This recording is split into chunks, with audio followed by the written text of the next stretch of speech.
ನಮಸ್ಕಾರ, ಸುದ್ದಿ ದಿನಕ್ಕೆ ಸ್ವಾಗತ. ನಾನು ರಾಹುಲ್ ದಯಾ. ಪ್ರಮುಖ ಸುದ್ದಿಗಳನ್ನ ನೋಡೋಕ್ಕೂ ಮುಂಚೆ ಈ ಕ್ಷಣದ ಹೆಡ್ಲೈನ್ಸ್. ಜೂನ್ 9ರಂದು ನರೇಂದ್ರ ಮೋದಿ ಪದಗ್ರಹಣ, ಶನಿವಾರದ ಬದಲು ಭಾನುವಾರ ಪ್ರಮಾಣ ವಚನ. ಎಲ್ಲ ಮಿತ್ರ ಪಕ್ಷಗಳಿಗೂ ಮೋದಿ ಸಂಪುಟದಲ್ಲಿ ಸಮಾನ ಸ್ಥಾನ.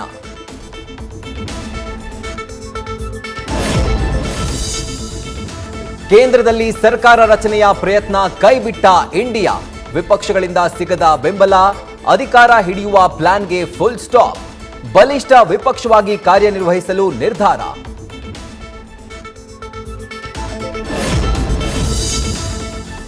ವಾಲ್ಮೀಕಿ ನಿಗಮದ ಹಗರಣದಲ್ಲಿ ಸಚಿವರ ತಲೆದಂಡ, ರಾಜ್ಯ ಸರ್ಕಾರದ ಮೊದಲ ವಿಕೆಟ್ ಪತನ. ಸಿಎಂ ಸೂಚನೆ ಬೆನ್ನಲ್ಲೇ ಸಚಿವ ಸ್ಥಾನಕ್ಕೆ ಬಿ ನಾಗೇಂದ್ರ ರಾಜೀನಾಮೆ.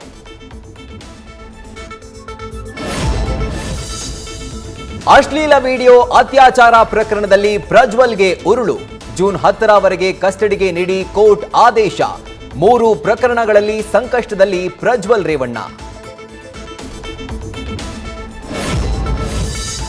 ನೂತನ ಸಂಸದೆ ಕಂಗನಾ ರಣಾವತ್ ಮೇಲೆ ಹಲ್ಲೆ, ರೈತ ವಿರೋಧಿ ಹೇಳಿಕೆ ನೀಡಿದ್ದಕ್ಕೆ ಬಾಲಿವುಡ್ ಬೆಡಗಿ ಮೇಲೆ ಕೈ ಮಾಡಿದ ಮಹಿಳಾ ಸಿಬ್ಬಂದಿ. ಚಂಡೀಗಢದ ಏರ್ಪೋರ್ಟ್ನಲ್ಲಿ ಘಟನೆ.